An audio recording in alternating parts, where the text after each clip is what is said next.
チェストマウントを使って撮影してみました。 XTU-X3 が発売開始されていました。スペックは SOC がアンバレラ H22、 CMOS センサーがソニー IMX586、 4K30 フレーム HDR とは一体何ぞやと、バッテリー容量が増えたことですね。はい、皆様こんにちは。今回は XTU-S6 を使ってポタリングをしています。そして音声はアフレコでございます。私が自転車走行をするときにネックマウントを使って撮影するとこのようなアングルになるのですけれども、今回はネックマウントではなくチェストマウントを使って撮影してみました。カメラ位置がほぼ同じなのでアングルは変わっていないと思います。なぜネックマウントからチェストマウントに変更したかと言いますと、ネックマウントは自転車で何かを乗り越えた場合などの振動でカメラが傾いてしまうことが多々あったんですね。傾いた映像のまま撮影し続けてしまうことがありました。その都度スマホでモニタリングをしている映像を確認して水平を直していたんですけれども、チェストマウントはネックマウントに比べて振動に強く傾きも起こりづらいであろうと思い変更いたしました。なので今回はチェストマウントで撮影した場合の映像を見ていこうと思っています。さて今回のお話ですが、撮影した日は2025年8月16日なのですけれど、撮影前に Amazon の販売ページを確認してみると XTU-X3 が発売開始されていました。お値段は 24,998 円に5000円のクーポンがついて 19,998 円になっていました。ようやく日本でも発売が開始されましたけれど、中国では1年以上前に発売されていました。発売まで随分と時間がかかりましたね。お値段に関してですが、中国で XTU-X3 は約600元円で発売されていますから、日本円で約12,280円です。そう考えるとかなり割高に感じますね。中国以外の販売サイトを確認してみると、販売価格は日本と変わらないようなので、特に日本だけ価格が高く設定されているということでもなさそうでした。XTU-X3 のスペックは SOC がアンバレラ H22、CMOS センサーがソニー IMX586 2分の1型、有効画素数が4800万画素、8000ピクセル ×6000 ピクセルになっています。ここからは今までの経験に基づく想像になりますけれど、まず CMOS センサーですが、このセンサーは 8K 撮影が可能なセンサーなんですけれども、 SOC が 4K60 フレームまでしか対応していません。XTU-X3 は 6K30 フレーム撮影が可能となっていますけれど、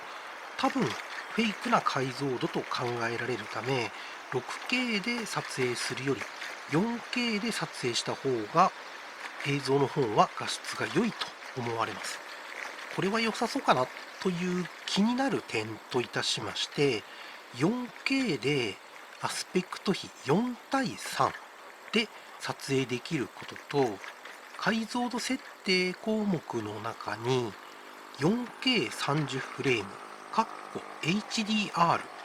があった点ですね。アスペクト比4対3は16対9に比べて一般的な撮影ではありませんが、私が時折利用するので気になっていました。そして 4K30 フレーム HDR とは一体何ぞやと思いましたね。今までは WDR という項目は別に設けられていましたけれど、ついに安価な中華アクションカムにも HDR 対応になったのかなと期待していますが、実際のところはどうなんでしょうね。 DJI Osmo Action 5 Pro やインスタ360 Ace Pro 2、 GoPro Hero 13 Black のような HDR 動画が撮影できるのか、それとも WDR もどきなのか気になっているところです。もしメジャーメーカーのような HDR 動画の撮影ができるのであれば、ぜひとも購入したいなというふうに考えております。誰かがですね、レビュー動画でアップしてくれることを期待しつつ待ちたいと思います。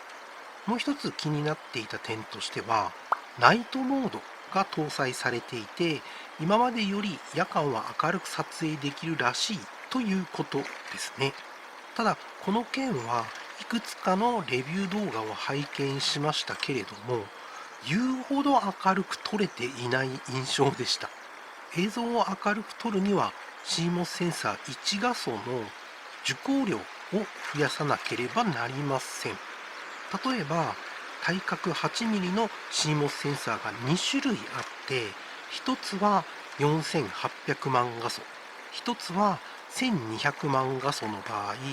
1画素の受光量が多いのは1200万画素のセンサーになります。そのため同じセンサーサイズでも1200万画素のセンサーの方が明るく撮れるということになります。 CMOS センサー、ソニー IMX586 のニュースリリースを見ると、夜間撮影など低照度下での撮影時には隣接する4画素の信号を加算することで、画素サイズ 1.6 マイクロメートル相当有効画素数が1200万画素に感度を高め、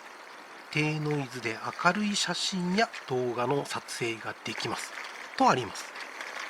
この説明からすると、本来は1画素のところ4画素を1画素として利用できるので、受光量が増えて1200万画素相当の明るさを実現できるはずなんですけれども、 XTU のプログラムが適正化されていないのか、残念なことに拝見したレビュー動画では明るい印象ではありませんでした。レビュー動画ではナイトモードで撮影していると言っていましたが、もしかすると設定メニュー項目の明るさとコントラストを任意で調節した方が明るく撮影できるかもしれませんね。その他に XTU-S6 では手ブレ補正をオフにすると夜間は明るく撮影できる謎仕様が存在しますので、もしかしたら XTU-X3 も手ブレ補正をオフにすることで明るく撮れるかもしれません。実映像を確認したわけではないので予想でしかありませんけれど、今まで発売されてきた XTU のアクションカメラの中では夜間撮影でノイズが少ない可能性はありますね。もしノイズが少ないのであれば、動画編集時に明るさを持ち上げてもノイズが目立たないので良さそうではありますね。その他にも実際に設定メニュー項目を拝見しないとわからないことや、撮影してみないとわからないことがあると思いますので、実際に使ってみたいところですね。とはいえですね、アクションカメラといえば手ブレ補正の機器が求められるカメラなのですけれど、今のところ XTU からメジャーメーカーに匹敵する内蔵手ブレ補正を搭載した機種は出ていません。強いて言えば手ブレ補正設定をジャイロデータで撮影して手ブレ補正専用ソフトウェアジャイロフローを利用することでメジャーメーカーに近い手ブレ補正は可能ですけれど、時間と手間が必要になります。 XTU-X3 の内蔵手ブレ補正はスーパースムース 4.0 ですが、実は XTU-S6 もスーパースムース 4.0 です。なので内蔵手ブレ補正能力は大きく変更されていないと思われますが、XTU のスーパースムースのバージョンは当てにならないので、もしかしたら XTU S6 より補正能力は向上しているかもしれませんね。さらにもう一つ気になる点といたしまして、バッテリー容量が増えたことですね。XTU S6 は 1350mAh で、XTU Max2 は 1550mAh ですが、今回発売された XTU X3 は 1800mAh になっていますから、XTU S6 の 1350mAh と比べると約 1.3 倍の容量アップになっています。4K30 フレーム撮影で110分、1時間50分の撮影が可能ということですから、長時間撮影では頼りになりますね。元ブログでバッテリー交換を頻繁に行わなくていいのは良さそうですね。XTU X3 は発売前から目をつけていて欲しいなというふうに思っていたアクションカメラですが、 XTU Max3 の発売も控えておりますし、もう少し様子を見てから考えてみたいと思います。さて、お話は最初に戻りまして、チェストマウントを使った映像を見ましたけれど、良さそうな感じがしますね。ネックマウントを使って撮影したときは必ず3回以上傾きを正す必要がありましたけれど、今回の撮影では一度も傾きを直していません。